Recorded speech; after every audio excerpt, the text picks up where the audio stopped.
halfway down a street of one of our New England towns stands a rusty wooden house with 7 gables.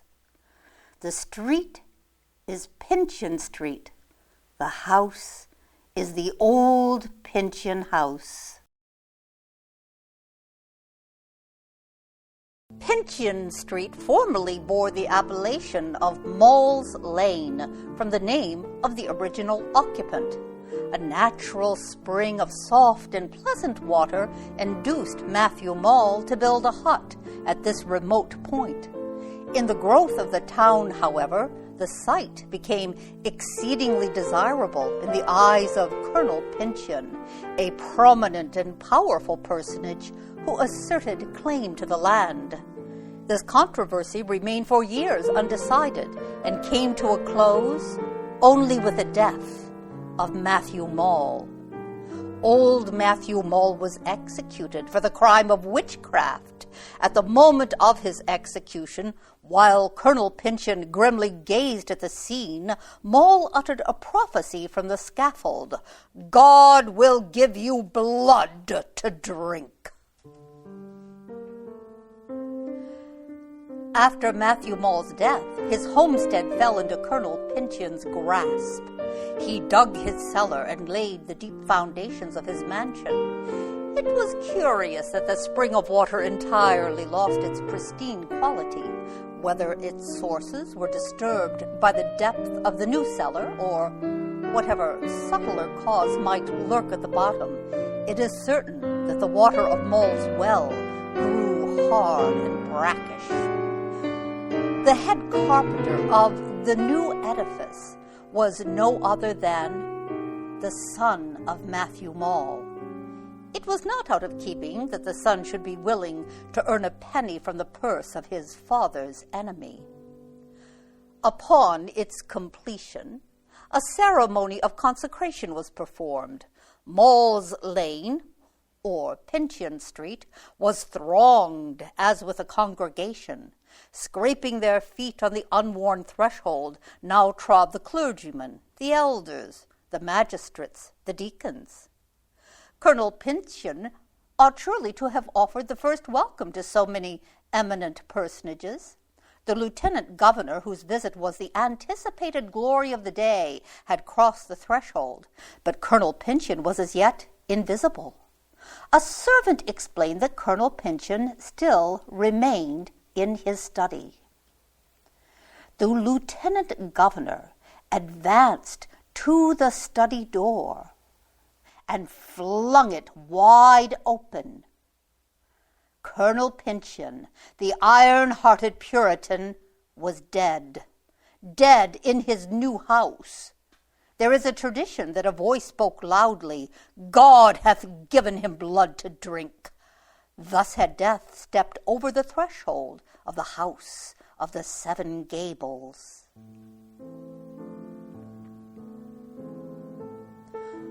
Although Colonel Pontine left a rich estate, there was an unfulfilled claim to the greater part of what is now known as Waldo County in the state of Maine. When the forest that covered this wild principality should give place to the golden fertility of human culture, it would be the source of incalculable wealth to the Pontine blood. This was the one thing which Colonel Pontine had allowed to go to loose ends. Efforts were made by the Pontines for nearly 100 years to obtain what they persisted in deeming their right. Some connecting document had, however, slipped out of evidence and could not anywhere be found. For the last 70 years, the most noted event in the Pontine annals was the violent death of an old uncle by the criminal act of a nephew, Clifford Pontine. The young man was convicted of the crime, but the circumstantial nature of the evidence mitigated his doom from death to perpetual imprisonment. This sad affair chanced about 30 years before the action of our story commences. At the death of the old uncle, the mansion house passed into the possession of another nephew, Geoffrey Pyncheon. Geoffrey, cousin to the miserable Clifford, was a dissipated youth, but he at once reformed and attained a situation which gave him the imposing title of Judge. Judge Pyncheon built an elegant country estate within a few miles of his native town. There were few Pyncheons left to sun themselves in the glow of the judge's prosperity. The only members of the family known to be extant were first the judge himself, next the 30-year prisoner Clifford, and Hepzibah, sister of the latter, who occupied the house of the Seven Gables, in which she had a life estate by the will of the old uncle. The last and youngest Pyncheon was a little country girl of 17, Phoebe Pyncheon, the orphaned daughter of another Pyncheon cousin. It still lacked half an hour of sunrise when Miss Hepzibah Pyncheon arose from her solitary pillow and began what it would be mockery to call the adornment of her person.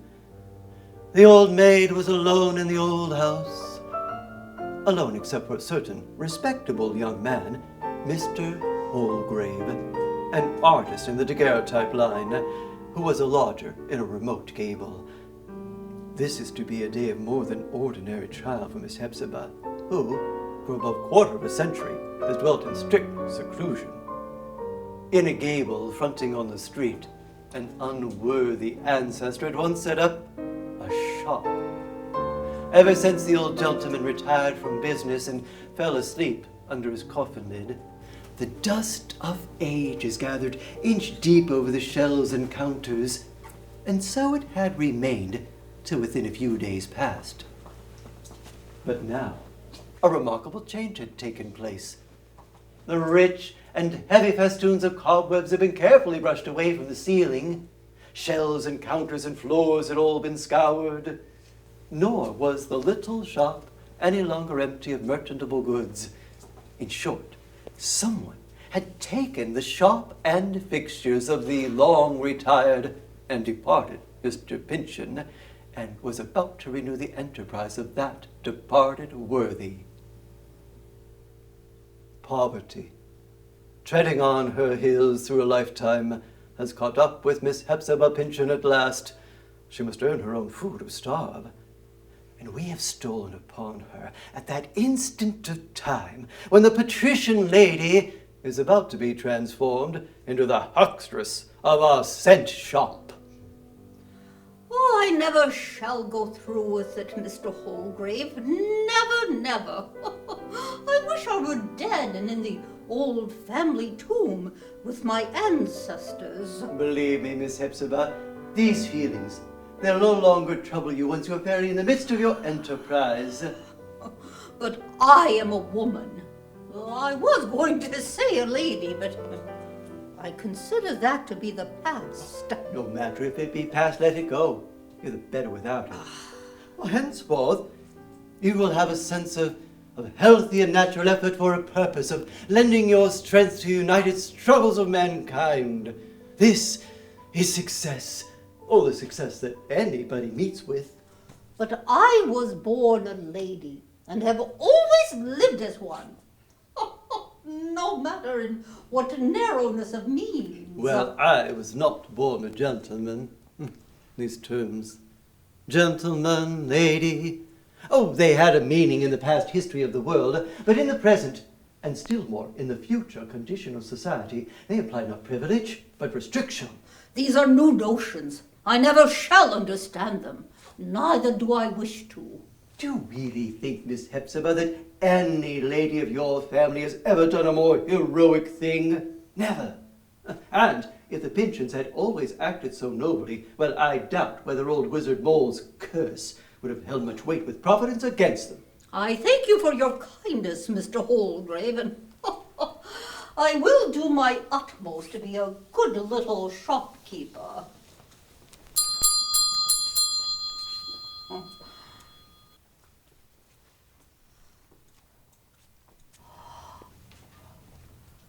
Could that be little Cousin Phoebe Pinchin? Oh, what does she want here?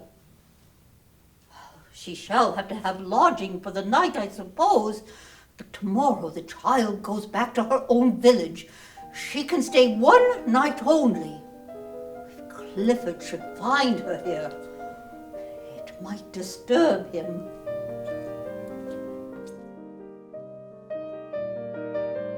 Really, Cousin Phoebe, I cannot see my way clear to keep you here with me.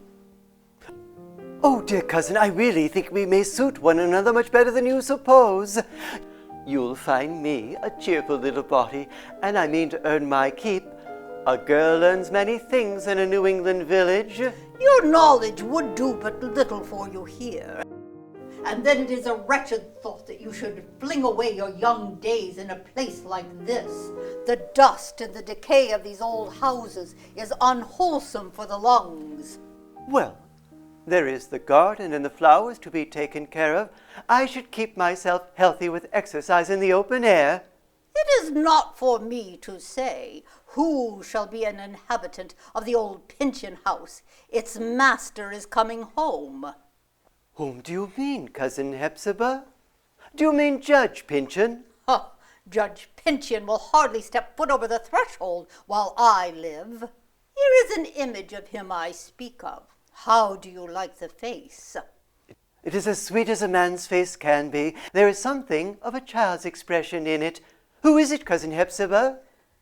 Have you never heard of Clifford Pinchin? Never. I thought there were no Pinchins left except yourself and our cousin Jaffrey. And yet, I do seem to have heard the name of Clifford Pinchin. Yes, from my father or mother, but has he not been a long while dead? In an old house like this, the dead are very likely to come back again. Well, Cousin Phoebe, since after all I have said your courage does not fail you, you are welcome to stay. Oh, do not trouble yourself, dear cousin. I am shopkeeper today. You, child, what could a little country girl know of such matters? Oh, I've done all the shopping for our family at the village store, and I had a table at a fancy fair, and I made better sales than anybody.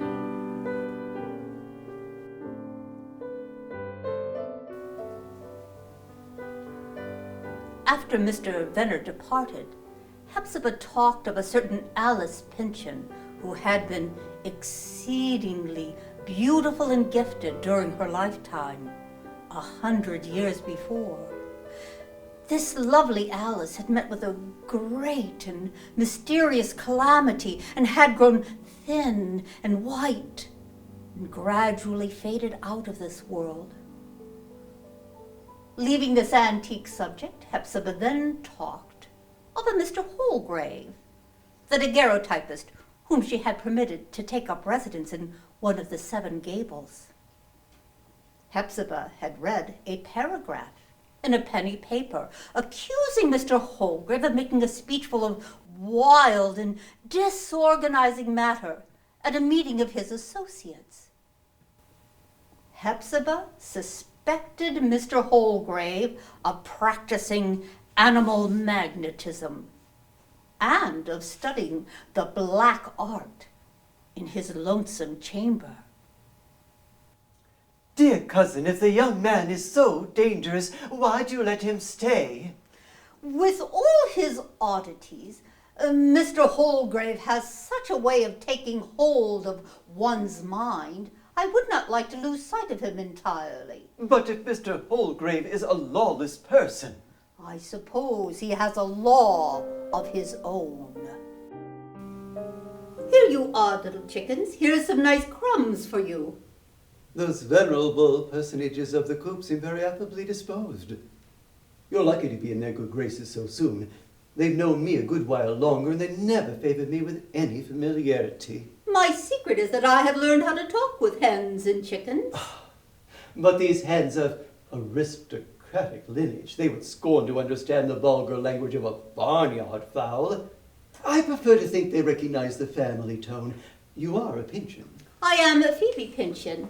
I did not know my cousin Hepzibah's garden was under the care of another person. Oh, Well, I dig and hoe and weed in this black gold earth for the sake of refreshing myself. But my sober occupation, that is with a much lighter material. In short, I make pictures out of sunshine. And not to be too dazzled by my own trade, I prevail upon Miss Hepzibah to let me lodge in one of those dusky gables. Would you like to see a specimen of my productions? Do you mean a daguerreotype likeness? I do not much like such pictures. They are so hard and stern. Well, many of my likenesses do appear unamiable. But the very satisfactory reason is, I fancy, that the originals are so. Oh. There's a marvelous insight in heaven's broad and simple sunshine. It actually brings out the secret character. Here is a likeness which I have taken over and over again, and still with no better result. The original wears, to common eyes, a very different expression. I should be gratified to have your judgment of its character. Oh, I know this picture, for its stern eye has followed me about the house all day. This is my Puritan ancestor, whose portrait hangs in the parlor. To be sure, you have found some way of copying the portrait without its black velvet cap. I do not find him improved by your alteration. I can assure you that this is a modern face. Now, the remarkable point is that the original wears an exceedingly pleasant countenance, indicative of benevolence. But the sun, as you see, tells quite another story. For here we have the man sly and subtle, hard, imperious, withal cold as ice. It is very like the old portrait. But my cousin Hepzibah showed me another likeness today, and if its original is still in the world, I think he might defy the sun to make him look hard and stern. You've seen that picture? I never did, but I have a great curiosity to do so. Do you judge favorably the face? There never was a sweeter one. It is almost too soft and gentle for a man's. Is there nothing wild in the eye? Is there nothing dark or sinister anywhere? You could not conceive the original to have been guilty of a great crime. A great crime indeed. Since you are a friend of my cousin Hepzibah's, you should ask her to show you the picture. Oh, it will suit my purposes better to see the original. As to his character, we need not discuss its points. Those have been settled already by a competent tribunal, the one that called itself competent. But stay, I have a proposition to make you. It would give me pleasure to turn these roses over to your keeping. Trim and tend them as you please. I will ask only the least favor of a blossom now and then. So we will be fellow laborers, somewhat on the community system. Good night, Miss Phoebe Pynchon. Be careful not to drink at Mole's Well. Mole's Well? Is this it? Rimmed by mossy stones? I would not think of drinking here, but why not? Because, like an old lady's cup of tea, it is water bewitched. Ah, Cousin Phoebe, truly my heart is filled to the brim, for my dearest brother Clifford has come home. Whatever happens, act nothing but cheerful. Oh, Clifford, here's our dear cousin Phoebe, Arthur's only child. She's come from the country to stay with us a while. Phoebe Pynchon? Phoebe. Arthur's child? Oh, I forget. Well, no matter. She's very welcome. Oh, how pleasant, how delightful, how balmy the atmosphere from that open window, and how beautiful that play of sunlight. And that young girl's face, oh, how blooming, a flower with the dew upon it and sunbeams in the dewdrops. Oh, this must be all a dream. Here is a new kind of rose Phoebe found in the garden. Not a spot of blight or mildew in it, and oh, so sweet, sweet like no other rose. I remember how I used to prize this flower long ago. Oh, I suppose it was very long ago. Or was it only yesterday? Am I young? Either this recollection is singularly distinct, or else this consciousness strangely dim. Hepzibah, why do you keep that odious picture on the wall? I've told you 1,000 times it's the evil genius of the place. My evil genius particularly. Pray, cover it. I cannot bear it. It must not stare me in the face. The picture shall be covered, Clifford. Why should we stay in this old house at all? Why not go to the south of France, or Italy, or Naples, or Paris, Venice, Rome? Well, Hepzibah will say we do not have the means. Droll idea, that. Good heavens! What disturbance have we now in the house? Hepzibah, why do you permit it? In the name of all dissonance, what could that be? Oh, I wish I could keep the sound from your ears, Clifford. Oh, that ugly noise. It's only our little shop bell. Shop bell? Yes, well, Clifford, you must know we are very poor. Do you think I have brought disgrace upon the house by opening a little shop in the front gable? Shame, disgrace. You use these words with me, Hepzibah. What shame could befall me now? Are we really so poor, Hepzibah? I was not aware that Miss Hepzibah Pynchon had commenced business under such favorable auspices. You are her assistant, I suppose? I am a cousin to Miss Hepzibah on a visit to her. A cousin? Why, in that case, you are my own little kinswoman likewise. Is it possible that you are little Phoebe Pynchon, only child of my dear cousin and classmate Arthur? Yes, we must be better acquainted. Surely you've heard of George Pynchon? Oh! Oh, I like that. You're a good little girl. You know how to take care of yourself. I did not mean to be unkind, sir. What is the matter with you, young woman? Are you afraid of anything? I will go to get my cousin Hepzibah. Oh, stay a moment, if you please. You seem a little nervous this morning. Has something happened to disturb you? An arrival, eh? I thought so. Well, no wonder you were out of sorts. To be inmate with such a guest may well startle an innocent young girl. You quite puzzle me, sir. There is no frightening guest here, only a childlike man whom I believe to be Miss Hepzibah's brother. Is it possible that you have never heard of Clifford Pynchon? That you know nothing of his history? Well, is Clifford in the parlour? Just step in and see. I will get my cousin Hepzibah. I'm sure she would not want her brother to be disturbed. Oh, no, Miss Phoebe, I know the house, and I know my cousin Hepzibah, and her brother Clifford. No, nay, my little country cousin put herself to the trouble of announcing me. Hepzibah, my beloved cousin, I am rejoiced. At length, you have something to live for. I've lost no time in hastening to offer any assistance in my power toward making Clifford comfortable. Clifford cannot see visitors. A visitor?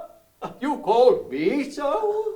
Nay, let me be Clifford's host, and your own likewise. Come to my house at once. The country air, it will do wonders toward him. Clifford has a home here. Oh, Hepzibah, may heaven forgive you if you harbor any ancient prejudice or animosity to weigh with you in this matter. I stand here with an open heart. Do not refuse my good offices. Your hospitality would never suit Clifford. Take care, Hepzibah. Take care, for Clifford stands on the brink of as black a ruin as ever befell him yet. Ordinarily, on Sunday afternoons, there was a sober little festival in the garden. In addition to Clifford and Phoebe and Hepzibah, there were two guests, Mr. Holgrave and the good Mr. Venner. These gatherings proved to be of great benefit to Clifford. There was an earth smell in them which contributed to his health and to his substance. Clifford had a propensity to hang over Mole's Well in order to see the ever-shifting phantasmagoria of shapes produced by the agitation of the waters. He said that faces floated upwards towards him, each momentary face fair and rosy, each smile so sunny that he felt wronged by its departure, until the lilting witchcraft made a new one. But now and again, Clifford would suddenly cry out, "The dark faces gaze at me."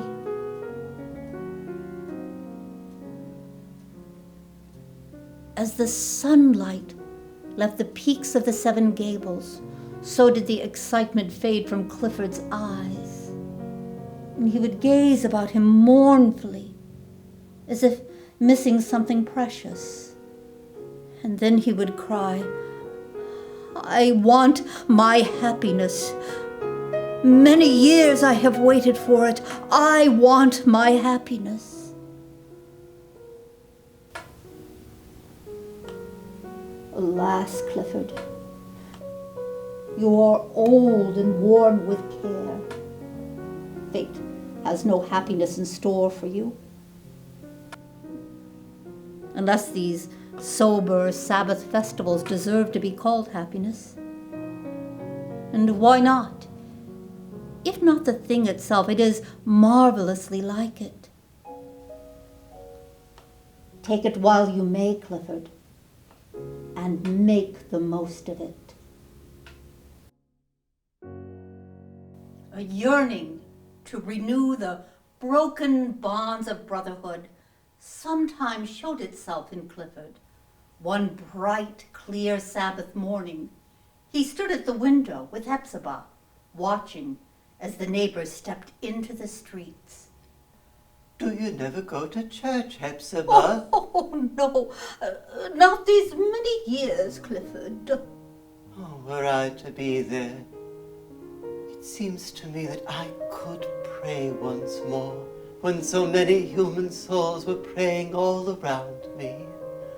Well, then, let us go to some place of worship. Oh, we belong nowhere. We have not an inch of space in any church upon which to kneel, but come, let us go, even if we stand in the broad aisle.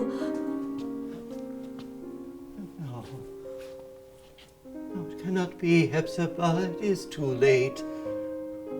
We are ghosts. We've no right among human beings. We've no right anywhere but in this old house, which has a curse upon it, which we are doomed to haunt. Besides, it would not be fit nor beautiful to go. It is an ugly thought that I should be frightful to my fellow beings.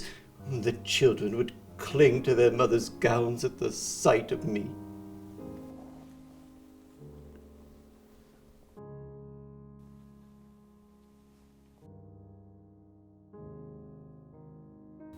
How is Clifford? Does he still seem happy? Happy like a child, but like a child easily disturbed. How disturbed? By things without or by thoughts within? Often his humor changes without reason as a cloud comes over the sun.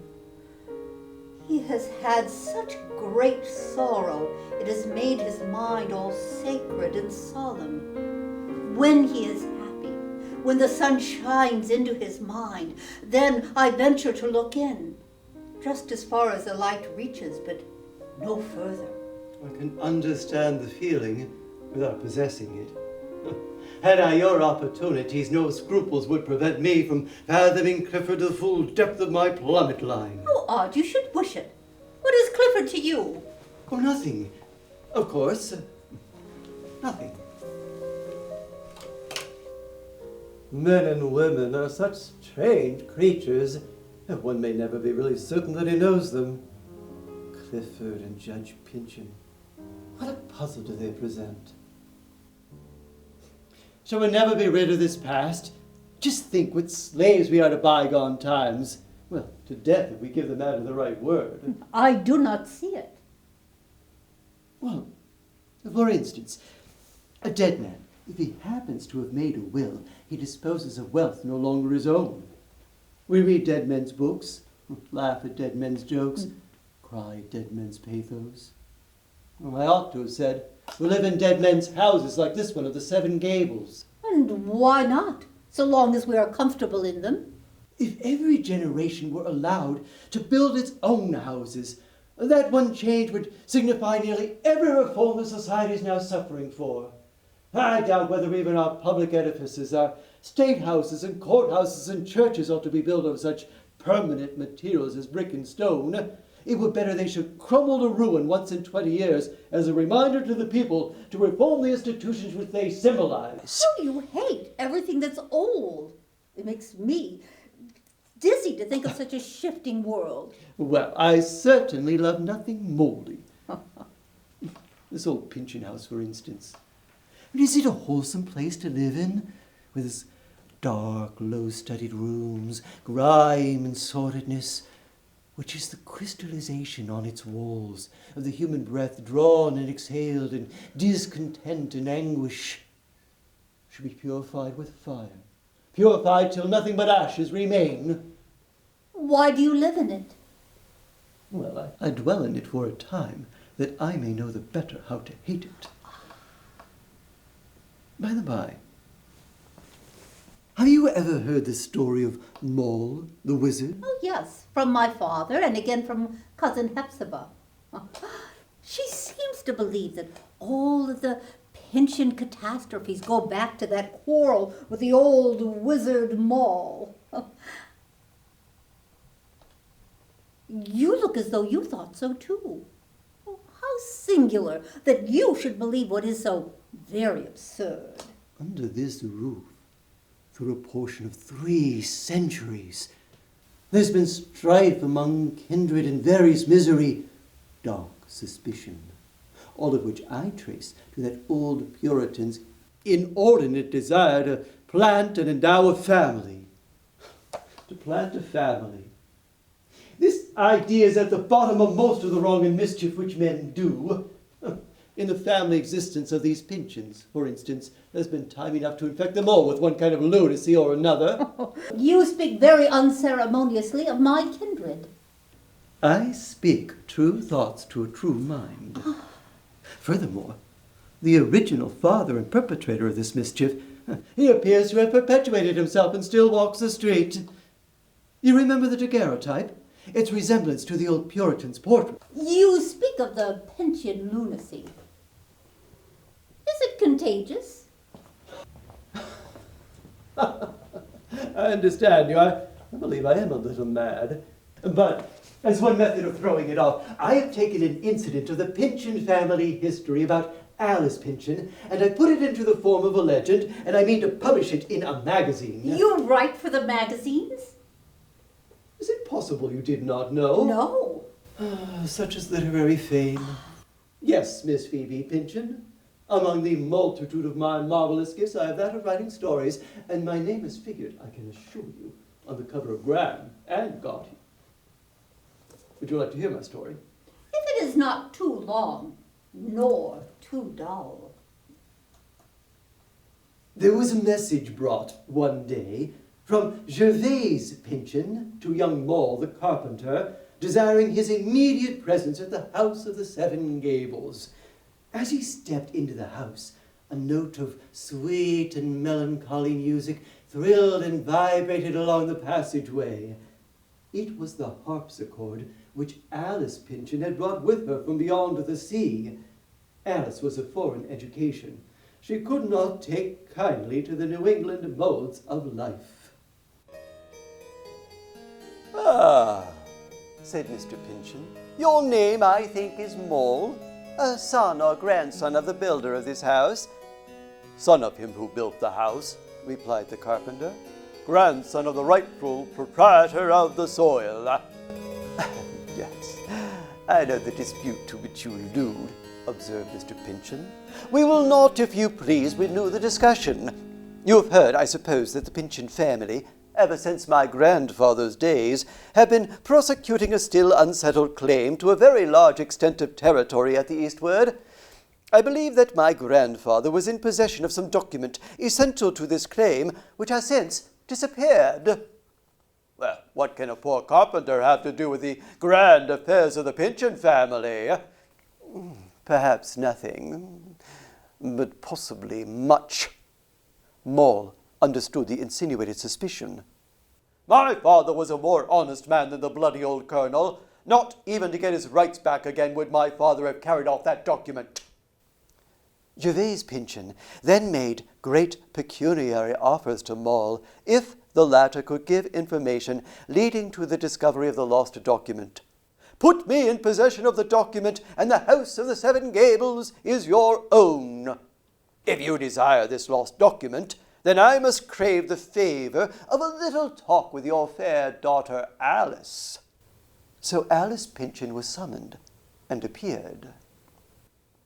"Alice, this young man professes to be able to discover, through your means, a certain document which went missing long before your birth.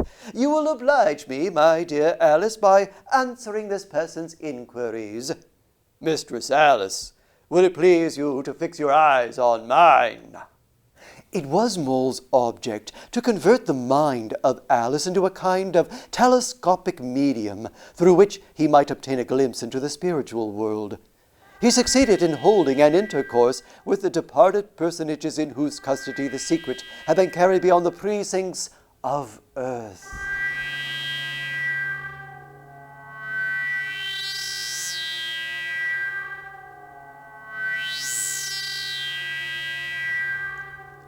"It will never be allowed.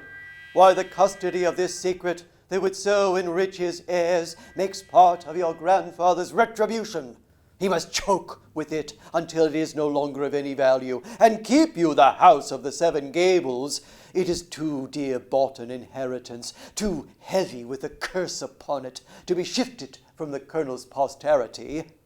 Mr. Pynchon tried to speak, but what with fear and passion, he could make only a gurgling murmur in his throat. "Aha! Worshipful sir, so you have old Maule's blood to drink." "Fiend in man's shape!" cried Mr. Pynchon. "Give me back my daughter, and then go thy way, and may we never, never meet again." "Your daughter?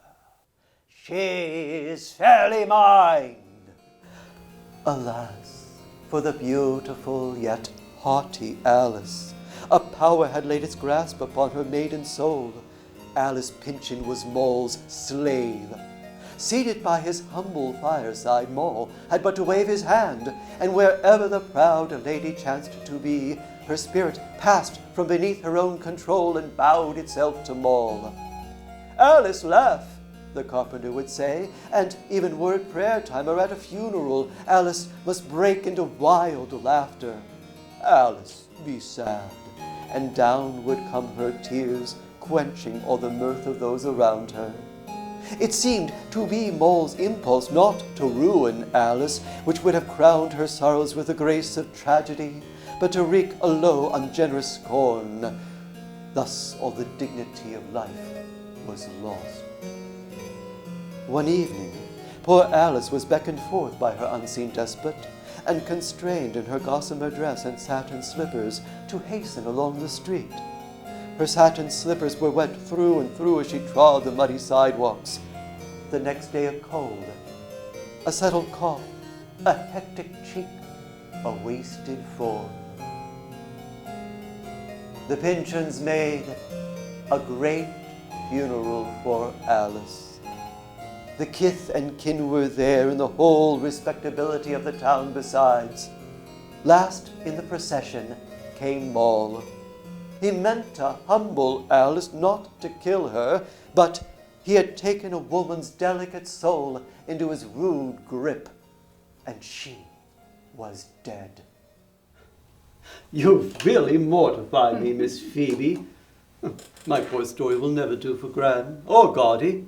Just think of your falling asleep at what I hoped the critics would pronounce the most brilliant and original winding up. I consider myself to have been very attentive. I think that I have never watched the coming of so beautiful an Eve before. What a good world we live in, and how young it is too, with nothing really rotten or age-worn in it. This old Pinchin house, for instance, which sometimes has positively oppressed my breath, and this garden, where the black mould always clings to my spade as if I were delving in a graveyard. Could I but keep this feeling which now possesses me, the garden would every day be virgin soil, and the house, it would be like a bower of Eden, blossoming with the earliest roses that God ever made. Moonlight, it's the greatest of renovators and reformers.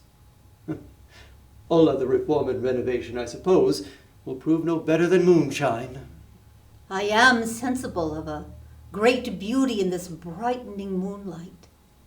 And I love to watch as the day lags reluctantly away and hates to be called yesterday so soon. What is there, I wonder, that is so beautiful in the moonlight tonight? Have you never felt it before? No, never. And life does not seem the same since I have felt it so. I shall never be so merry as before I met Cousin Hepzibah and poor Cousin Clifford. I have grown a great deal older in a very little time, older and wiser, and with not half so much lightness of spirit. You've lost nothing, Phoebe, with caping. Our first youth is of no consequence. We're never conscious of it until after it is gone. But sometimes there comes a sense of second youth, gushing out of the heart's joy at being in love. This bemoaning of oneself over the first gaiety of youth departed, and this profound happiness that youth regained, so much deeper, so much richer than that we had lost. They're essential to the soul's development. I think I hardly understand you. No wonder. I've just told you a secret that I hardly began to know before I found myself giving it utterance. Remember it, and when the truth of it becomes clear to you, think of this moonlit scene. I must go in. Cousin Hepzibah will give herself a headache over the day's accounts. Miss Hepzibah tells me that you return to the country in a few days. Yes, but only for a little while. I go to take a more definite leave of my friends. It is pleasant to live here where one is much needed and useful. Whatever health and comfort and natural life exist in this house are embodied in your person. They'll vanish when you leave the threshold. I should be very sorry to think so. I have a real interest in their welfare, an odd sort of motherly concern which I wish you would not laugh at, Mr. Holgrave. And to be quite frank, I sometimes wonder whether you wish them well or ill. Oh, undoubtedly. I do feel an interest in this antiquated and poverty-stricken old maiden lady and this degraded, shattered gentleman. A kindly interest, helpless old children that they are. But it's not my impulse to help or hinder, but to look on and comprehend this drama which for over 300 years has been dragging its slow length over the ground where you and I now tread. You talk as if this old house were some sort of a theater, and you seem to look at Clifford and Hepzibah's misfortunes as a tragedy acted upon a stage. Only this tragedy appears to be played for your amusement only. I do not like this. The play costs the performers too much, and the audience is too cold-hearted. Forgive me, Phoebe. I'm somewhat of a mystic. The tendency, it's in my blood, together with the faculty of mesmerism, which might have brought me to Gallows Hill in the good old times of witchcraft.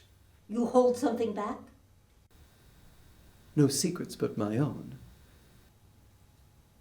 Well, I can perceive indeed that Judge Pynchon still keeps his eye on Clifford, in whose ruin he had so large a share, but his motives and intentions are a mystery to me.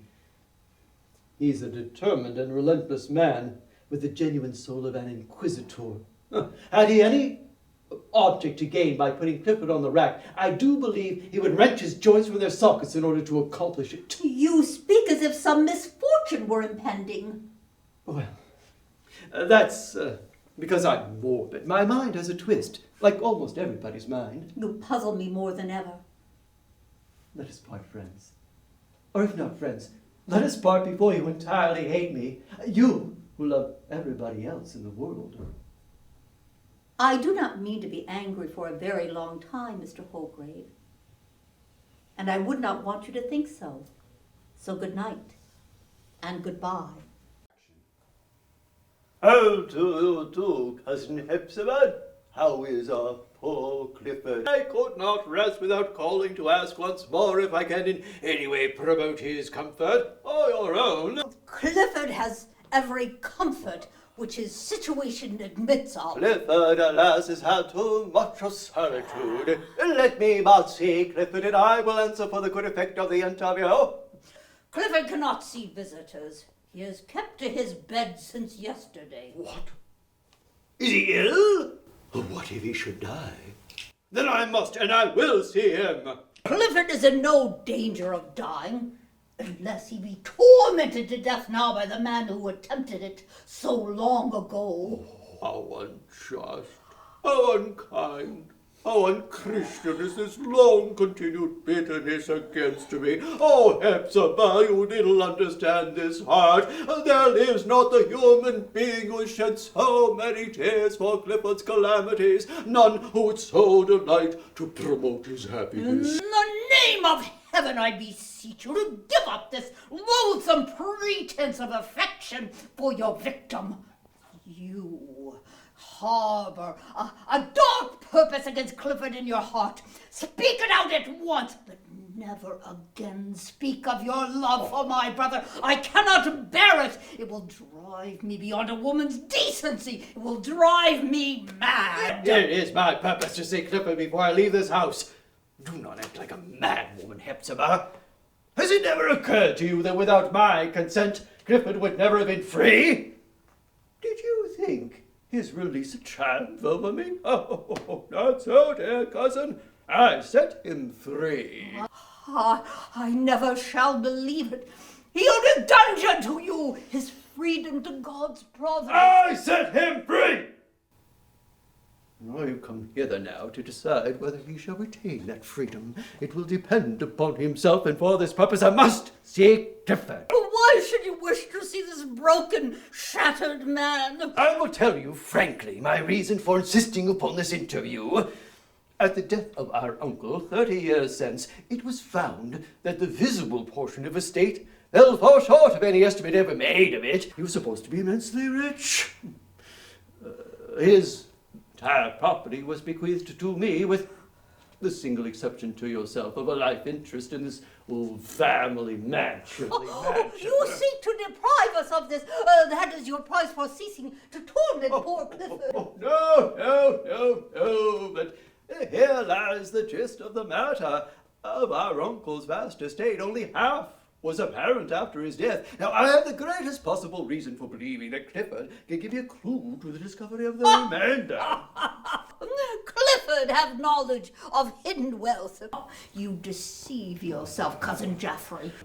No, some months before our uncle's death, Clifford boasted to me of the possession of the secret of incalculable wealth.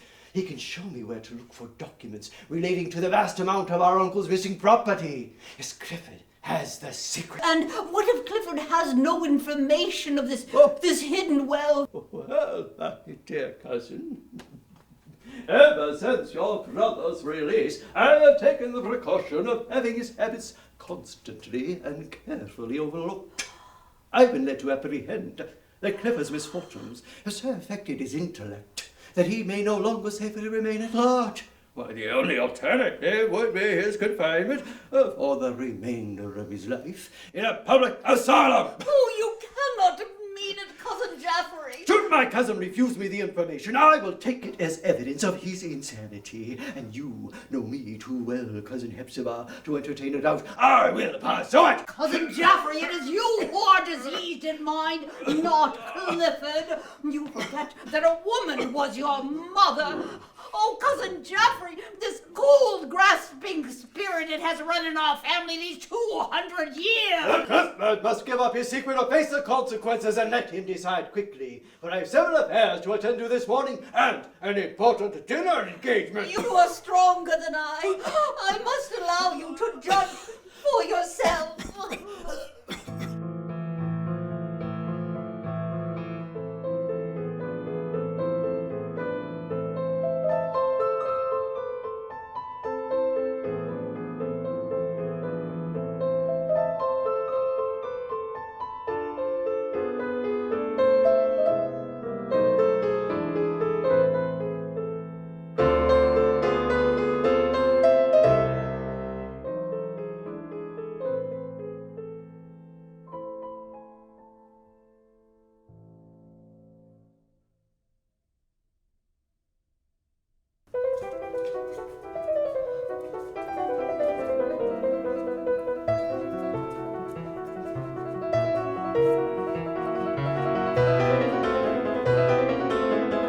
Carriage drives down Pinchin Street and stops in front of the old Pinchin house.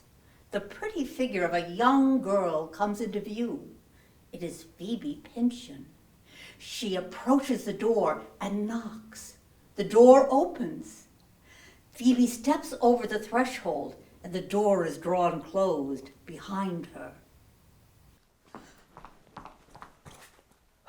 I ought not to rejoice that you have come back, Phoebe.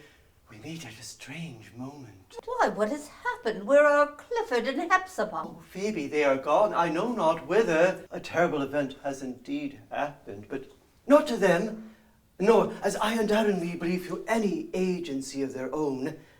Oh, Phoebe, if I read your character rightly, you possess great strength. No, I am very weak. But tell me what has happened. You must be strong and wise. I need your counsel. I am all to see. It may be that you could suggest the one right thing to do.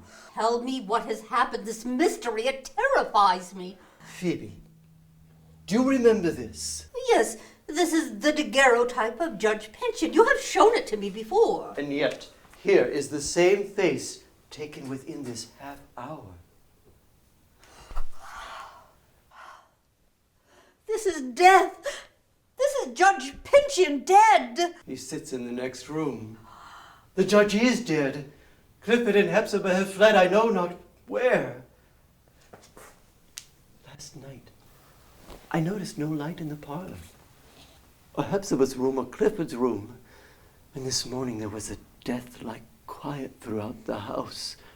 Some indefinable sense of catastrophe impelled me to make my way to this part of the house where I discovered what you now see. As a point of evidence that may be useful to Clifford, and as a memorial valuable to myself. For Phoebe, you must know that there are hereditary reasons that connect me strangely with this man's fate. For these reasons, I made this pictorial record of Judge Pinchin's death. Why have you not called in witnesses? Clifford and Hepzibah. We must consider what is to be done on their behalf. This flight will throw the worst possible coloring over this affair. And yet, how easy the explanation for those who know them. Bewildered by the similarity of this death to a former one, which had such disastrous consequences for Clifford, they have had no idea but to remove themselves from the scene. Miserably unfortunate. If Clifford had just flung open the door and proclaimed Judge Pinchin's death, he would have gone far towards obliterating the black spot on Clifford's character. How could anything good come from what is so dreadful? Well, it must be evident that the judge could not have come unfairly to his end. This mode of death It had been an idiosyncrasy in the family for generations, usually attacking persons in the throes of a mental crisis. Now, there is an almost exact similarity between the judge's death yesterday and that of Clifford's uncle 30 years ago, although there was a certain arrangement of circumstances which made it possible that Clifford's uncle came to a violent end by Clifford's hands. Whence came these circumstances when Clifford is, as we know, innocent? They were arranged after the uncle's death by the very man who sits in yonder parlor. His own death, so like that former one, is like the stroke of God upon him, at once a punishment for his wickedness and making plain the innocence of Clifford. But this flight distorts everything. Call in the neighbors. Let them see the truth. Phoebe, could you but know how it was with me the hour before you came? The presence of yonder dead man, it threw a great black shadow over everything. And then you walked through the door, and hope and warmth and joy came in with you. Phoebe, I love you. How could you love a simple country girl? You have many thoughts with which I find it hard to sympathize, and I too have tendencies with which you sympathize as little. I have not the capacity to make you happy. You are my only possibility of happiness. I've no faith in it, except as you bestow it on me. I'm afraid you will lead me out of my quiet path and make me strive to follow you where it is pathless. I cannot do this. It is not my nature. Oh, Phoebe, it will be far otherwise than you suppose. I have a presentiment that henceforth it will be my lot to plant trees, make fences, perhaps in time build a house for another generation. Phoebe, do you love me? You know I love you. Hark, the door. Then let us meet the world together.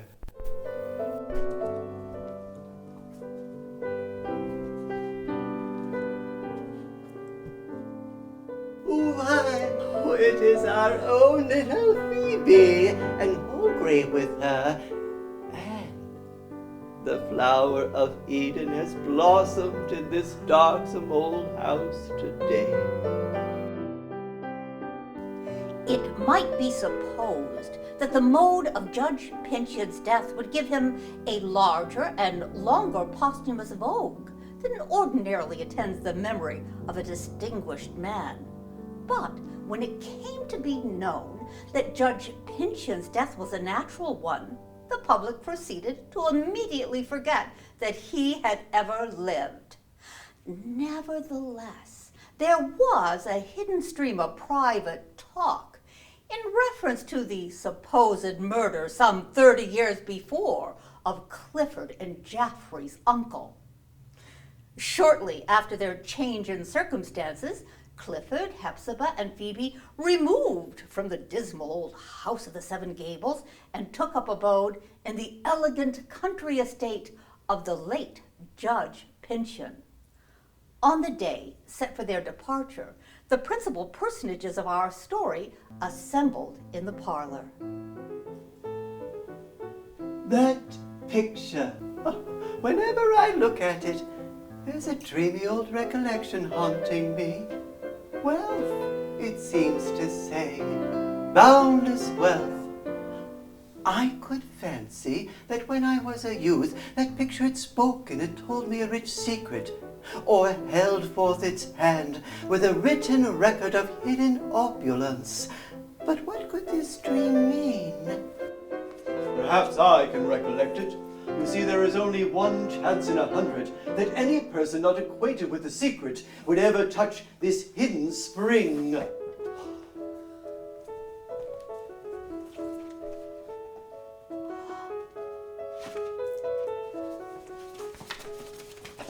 Why, this is the very parchment the attempt to recover which cost the beautiful Alice Pinchin her happiness and her life.